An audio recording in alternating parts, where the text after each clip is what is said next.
เดี๋ยวเบิ่งสภาพอากาศก่อนทุกคนเลยนี่ลมนี่ก็ถือว่าเบาบางไปนะโอ้เอามันมาเด้อมันเด้อ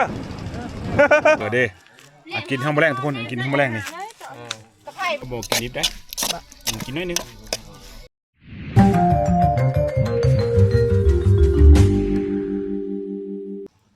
สวัสดีทุกคน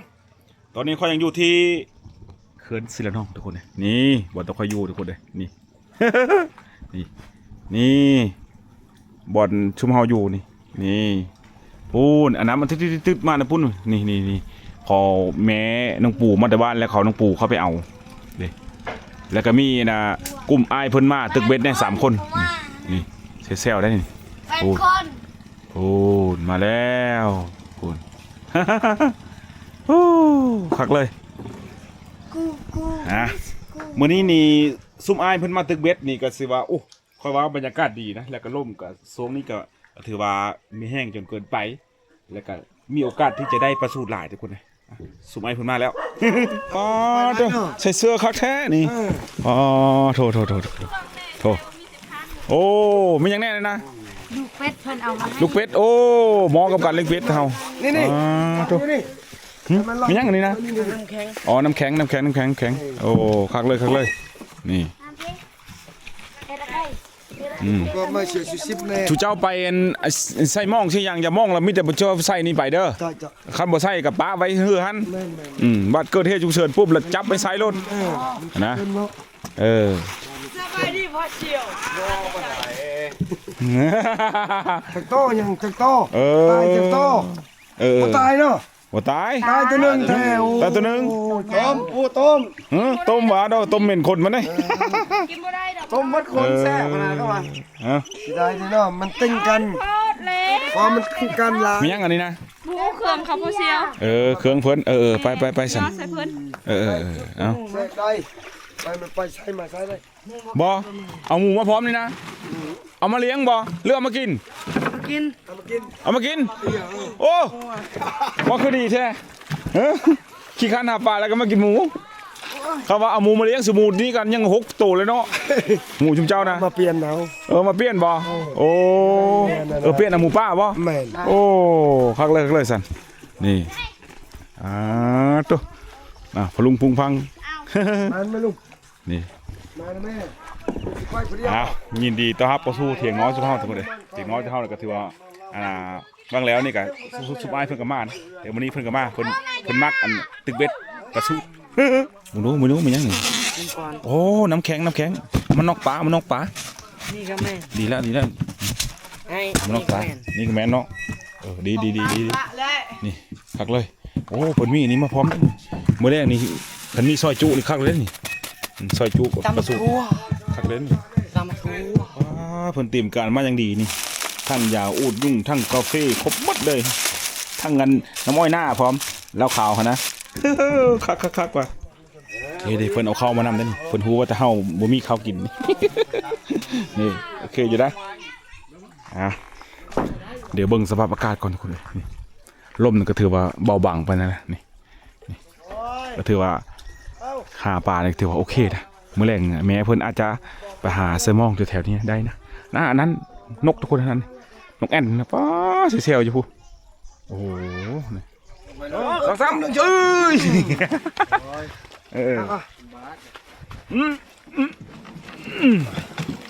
นี่อีกนี่ชักมันเนี่ยมันบ่พร้อมกันเด็กอันนี้เจ้าแปลงไม้เนี่ยแปลงไม้ตอนนั้นลำไม้เอามีแต่เหือไม้ยังมาได้ไปทุกคนไปหาแกงเบ็ดแล้วก็ไปฮับเอาซุ่มตึกเบ็ดอีกมานำกันอยู่หลายคนตรงนะจะคนวะไปอันนั้นนะไปฮับเอานะ2 คนโอเคเอากะรอตึกเบ็ดไปเลยไปช่วยแล้วครับนายบ้าฮึบไปไม่ได้ตัดเยอะ2 คนจะบริษัทที่ใช่หรอบริษัทแม่นกระชาก2 อันอยู่เด้ชา2 อันที่หัวยี่หน่วยเดียว ว้าวไป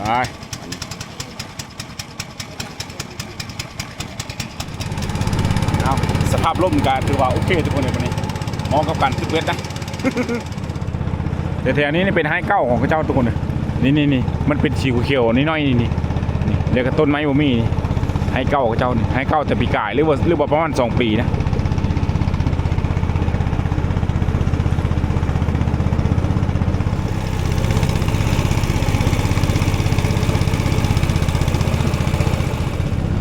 อันนี้เป็นเถียงพ่อเท่าที่ค่อยมาเมื่อก่อนนั่นนี่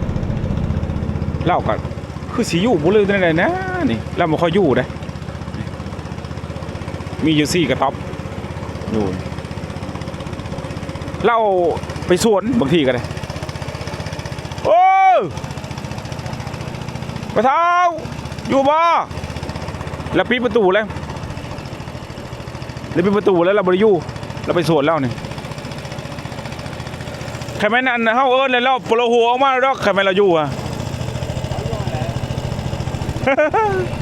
นี่คักได้อยู่นี่กันทุกคนนี่ทำเลการหากินโอ้ยมอจอเลยนี่แล้วก็บังลบหมดนะบ่อนั้นครอบครัวของปู่อยู่ในมึงนี่มันทับลมเต็มๆ บ่อนี้อยู่บ่มีลมนี่อ้าว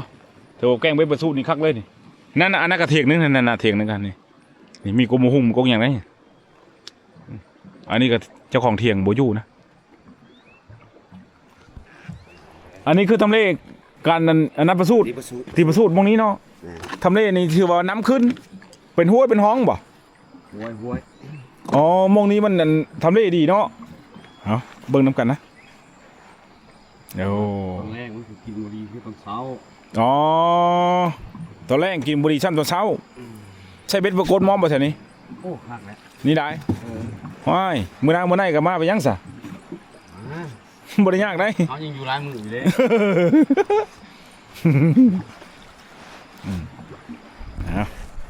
ลองเบิ่งนะว่าสิได้หรือบ่เลิกปฏิบัติงานมาดิโอ้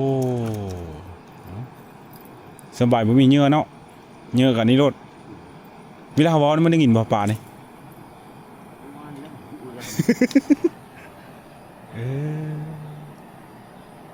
เอาคอยแกล้งแล้วคอยดึงมาเนาะเกาะขอนไม้แล้วป่านนี้โอ้ยแลกแหกมันนึกว่าสิได้ป่าได้ขอนนี่ทุกคนเลยใครมันว่าประสูตรมักอยู่นึงเนี่ยมันว่าน้ำมันพุ่นปุ๊บเป็นน้ำใสๆทั้งพีคุ้นๆนะตามที่อาเพิ่นว่านะแล้วมันประกบกันบัดนี้นี่เอาลองมึง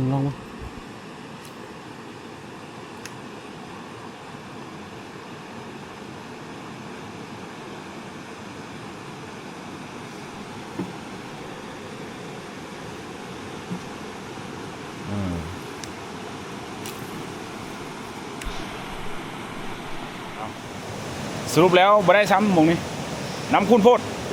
แย่งไหม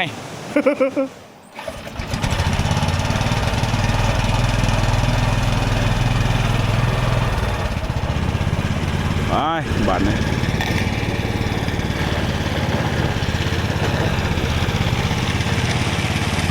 โอ้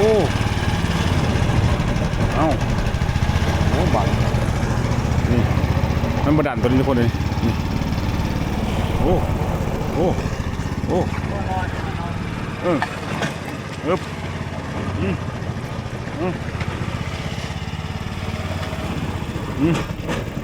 คนเด้อโอ้ไม้นู่นหลายพุ่นเนาะไม้นู่นหลายพุ่นร้อยเลยช่วยร้อยเนาะ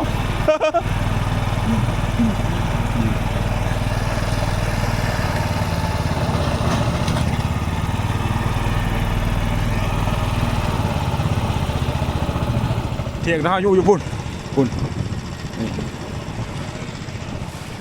ทางทึ่งพุ่นเลยแม่นว่าบ้านของน้องปู่เด้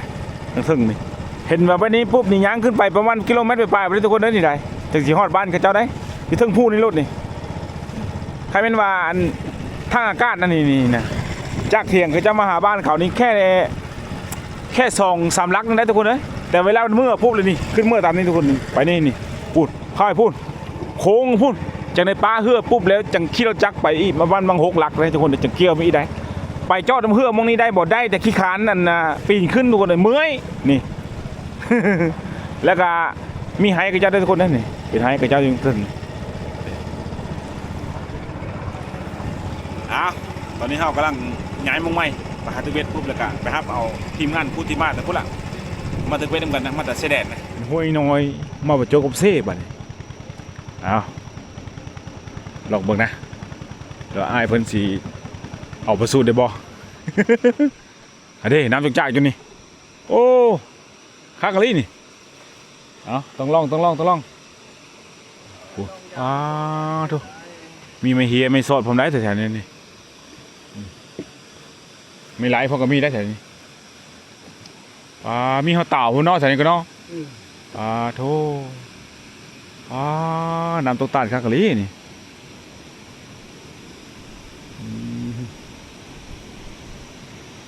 นี่สะอ่อนเด้สะอ่อนไม่เฮียไม่สอดเนาะเอาไปลามเข้าลามอาหารเนี่ยโอ้คักเลยนี่ไม้นี่เอาเห็ดฟากระต้านไม้อ้อมเพิ่นก็ได้นะ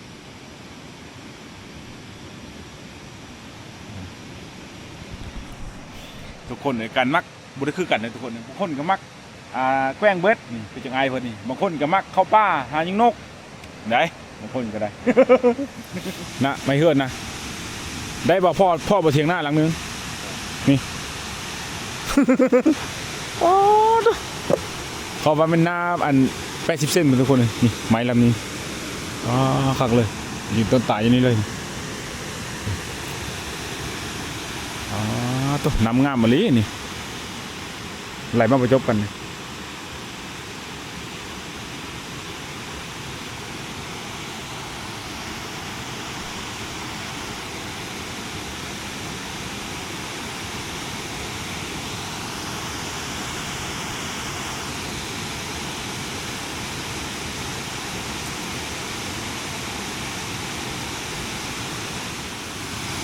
อันตัวนี้เบ็ดยังเบ็ดปลาคอบ่ปลาสู้กันเนาะ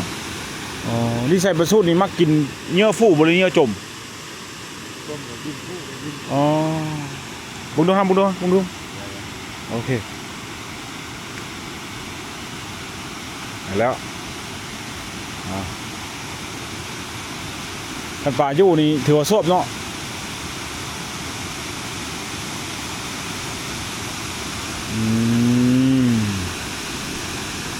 เบิ่งดูเหมือนอันนี้เนาะอันนี้ตีแล้วมัน2 หมาปลาป้อมเนาะมาใส่ห่างวันนี้เนาะโอ้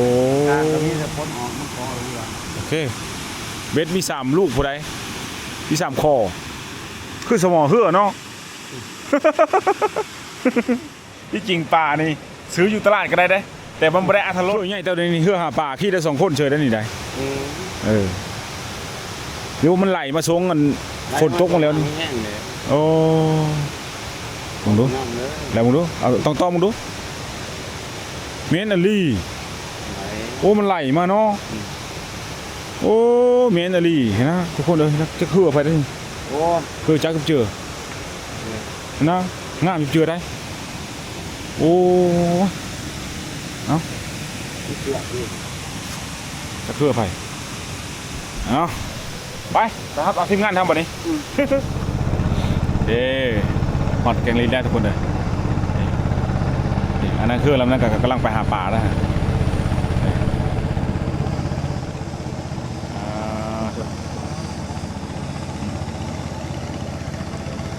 ติดโคมไปพร้อมได้นี่บางทีเรามาคำโอ้ฝนตกน้อยนึงทุกคนเลย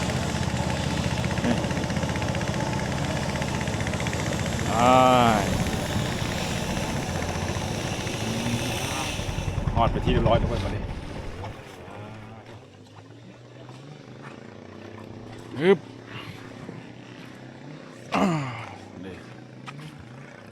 เอา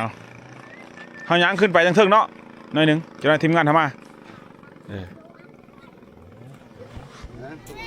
นี่พอได้อาศัยไผ่เพิงนี่พอแบงค์นี่คักเลยเอาขึ้นก้อนเท่านี่ ไปได้นาง ไป เนี่ยนี่แหละมันม่วนโอ้ยเจ้าก็ ทำไมคือเหือเมาเหือไอ้ บ่เมาเหือ โอเค เอาฟัง นี่ถ้าเขาว่าน้ำมันกุ๊กสุดแล้วนะน้ำมันเวียดบ่นี่มันบ่ แล้วนี่ก็น้ำมันห่อแล้ว เอา เลยแม่นบ่มันว่ะ นี่ มันอันไอ้ช่างบ่ว่ะ โอเคแล้วฉันนี่โอเคมื้ออื่นนี่ถือว่าไปปุ๊บนี่ทั้งเฮือน้อยทั้งเฮือใหญ่นะลงไปน้ำกัน แม่น คักเลยนี่เอาเครื่องเต็มที่นี่ไปเฮาลุยบัดนี้โอเคไปบัดนี้นี่โอ้ยหายห่วงนี่นี่เอาเสื้อสีบกับแก้ป้าไว้ทุกคนเลยพูดแล้วบาดมันล่มหมดเลยจากสีนุ้งมัน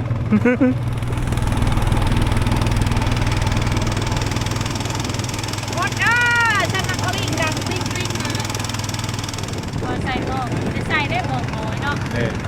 ง่ายกว่าได้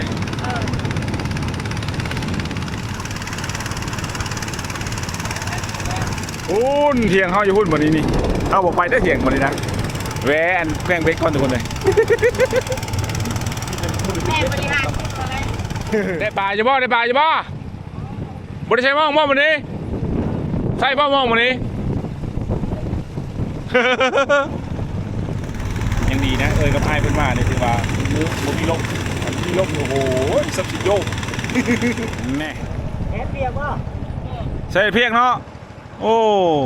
เอามันเด้อ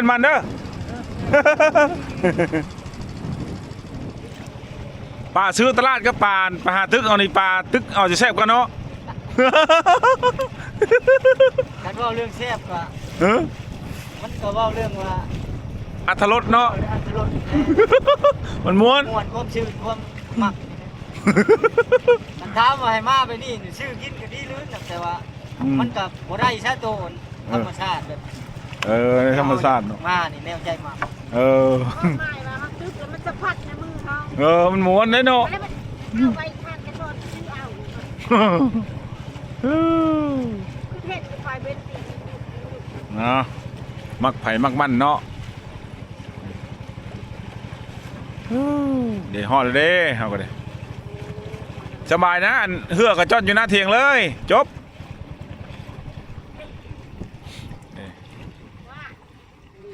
อ้าวดิ ดอกหมูปิ้งได้ นี่ลูกหมูป่ามี3 ตัวอยู่นี่เอาควักได้ นี่ว่าจึงเขานอนนะเฮ้ย นี่เถียงนี่เถียงดั้งเดิมพออยู่ฮั่น ได้นี่มานี่มันนี่พุกเนาะวันดอกเนาะ ว้ายกินอยู่โซน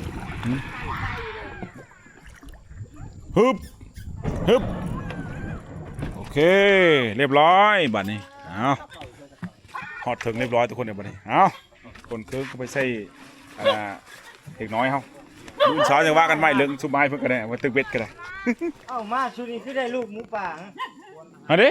ได้3 ตัวนี่ได้ตะหึงได้แหละ ใช้ตัวใหญ่ตัวหนึ่งไม่ใช่ตัวผู้อ่ะตัวมีตัวใหญ่ตัวหนึ่งบ่แม่น ไปใส่อยู่ใส่ห้วยปลาโซ่บ่โอ้โหสกล้วยนี่บ่ได้ล่มบ่ได้ล่มเนาะธรรมดานี่ใส่มดคู่ด่างบ่อันนั้นนะมองนะไปดีเลยสบายดี มาอีกแล้ว มุติ มีกระดง โดยเมีย เอาเมียมานำนะจุดนี้ได้ เอาเมียมานำเลย โอ้ยเมียก็มักตึกเบ็ดได้ได้เมียเพิ่นเลย มาจำนี่ โอ้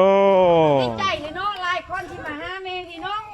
เมย์อยู่ป่าก็มีมูมีขู่มาหาน้ำอยู่แต่พี่กับมูคู่กันยังดำมาเนาะแม่ลูกสาวมาเนี่ยแม่ลูกสาวแต่ว่าเพิ่นเป็นห้างอยู่เว้ยพวกป่าสิบ่ได้ลูกสาวงาม เข้าเดือน ปีหน้าเนี่ยมาเขาดาวพี่เด้อปีหน้าเด้อ หน้ามาเขาด่าแต่พี่บ่ โอ้ครั้งนั้นยินดีต้อนรับนี่เทียงน้อยเฮามานได้มานแขกได้นี่ม้วนมาอยู่นี่นี่ เสียงบ้านเนาะนี่เนาะ คักได้ นี่โอ้ ลูกสาวเรา อืม งามนี่ลูกสาวเรา มีหมูตอน3 โตวเพิ่นเอามาก็ได้มากันไว้นี่มาหุ้ง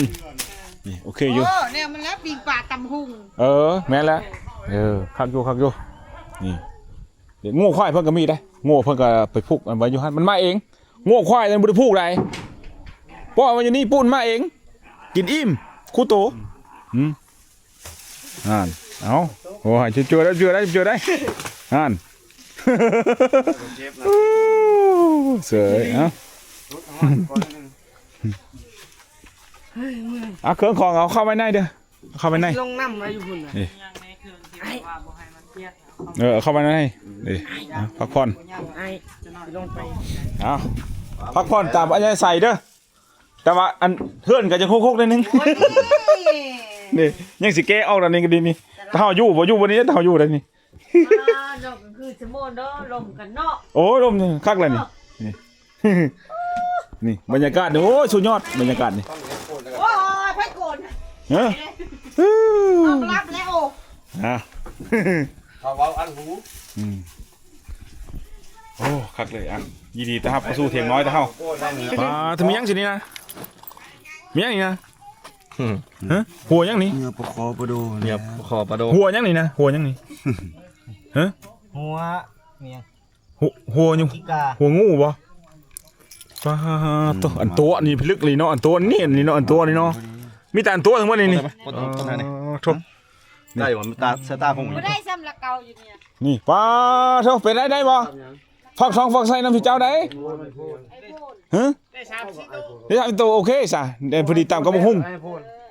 ป้าโธ่3 ตัวน่ะแกล้งหมดลือเวอร์จังได๋หรือว่าเอาในเบ็ดอัน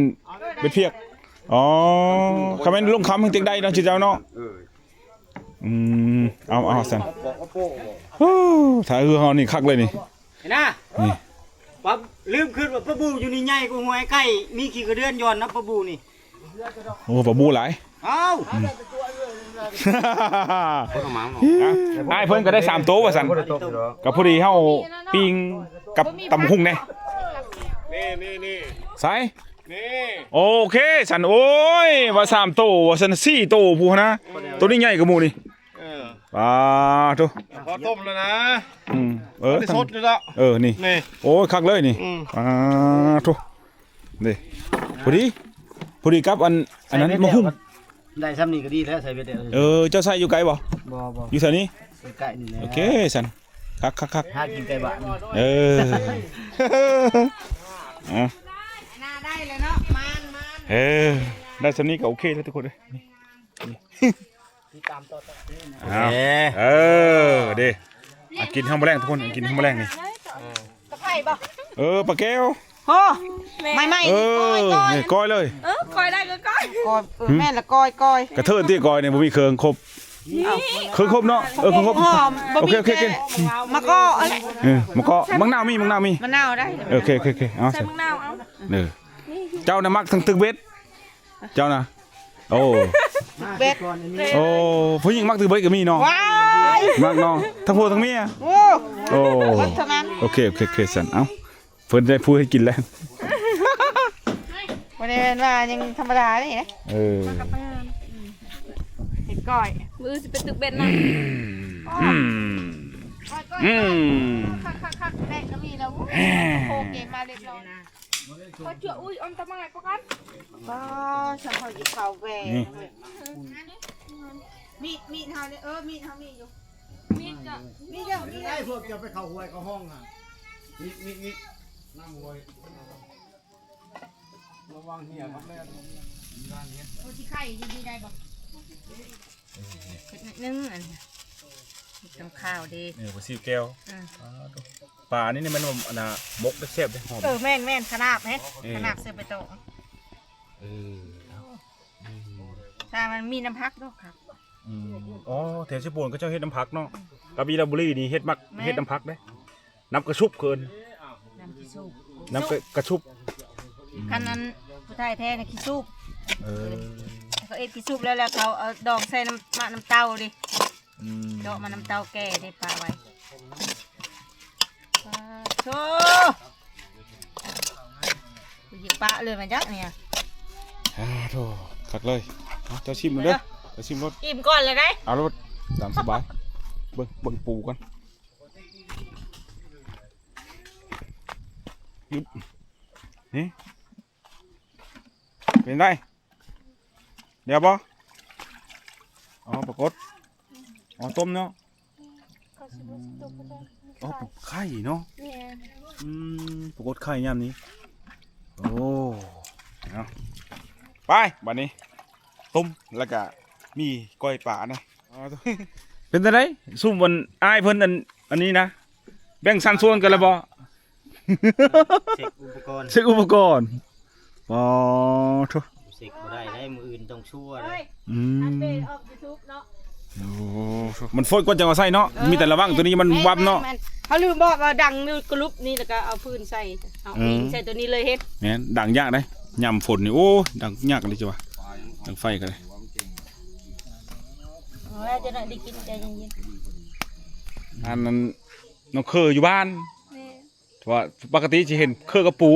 ด้วย มันจะปูอยู่เทียงพี่ ด้วย เคยเลยอยู่บ้านเคยเพิ่นมา แม่น เมื่อวานนี้บ้านซื้อนี่ไปหาเคย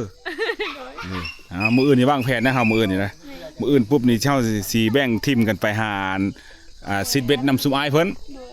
เพราะว่ามื้อนี้มีคนมาตึกเบ็ดอยู่บ้านอีกแล้ว มีหลายคนอยู่เลย4-5 คนถูก แต่ว่าเฮือเฮานี่มี3ลำ แม่นมี 3ลำแล้วก็พ่อกับแม่นี่ลำนึงไปใส่หม้องอย่ามอง ด้วย และซุมกับซุมอ้ายเพิ่นเนี่ยจะแบ่งทีมกัน แต่ว่า 2 ปู่กับอ้ายก็จะไปคนละทีม แม่น คั นไปทีมเดียวถกกองสิทับกัน เอารอเบิ่งนะว่ามื้ออื่นนี่ซุมอ้ายกับซุมเพิ่นนี่ทีมของเพิ่นจักไผสิได้หลายกว่ากัน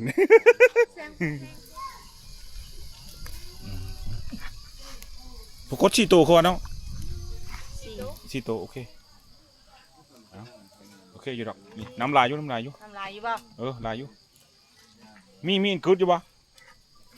มีอันกึดอันปิดอ ไม่ ยู่บ่ มีแล้ว บ่มีบ่มีบ่เป็นหยังมีแต่คอยคนเนาะแขกมาแต่ละเทือกะม่วนกูเธอเด้ซุ่มน้องๆเพิ่นนี่เวลาแขกมาเนี่ยน้องๆเพิ่นสิดีใจนะทั้งแม่เพิ่นดีใจทุกคนเลยคอยยังดีใจนะมีผู้มาเยี่ยมมายามนะ ยกลงมา นี่บักอันนี้นี่ถือว่าบ่แพ้บักอันนี้บักอาแต่งนี่บ่นี่ผู้สาวนี่โอ้บ่ปูขี้งออย่างหนึงหมาชื่อตัวนี้8ตัวแล้วเนาะบัดนี้ลูกอีนมย่านก็ออกมาลูกอีลิกุดก็ลงมาโตอยู่10ปลายโต ตาย กายเนาะ แม่นทอดสาวโต เห็นแต่ไหนไปให้คนเถอะเนาะ แม่ ให้คนนี่ ไปแจกเอ้า ก็ฉันบ่ไหวได้แต่เฮาได้ แม่เขาเลี้ยง นะควายก็มาได้ควายก็ได้นี่ควายพวกนี้จะมาเองนี่ทุกคนนี่มันมาเองหมดแล้วนี่ทั้งโง่ทั้งควาย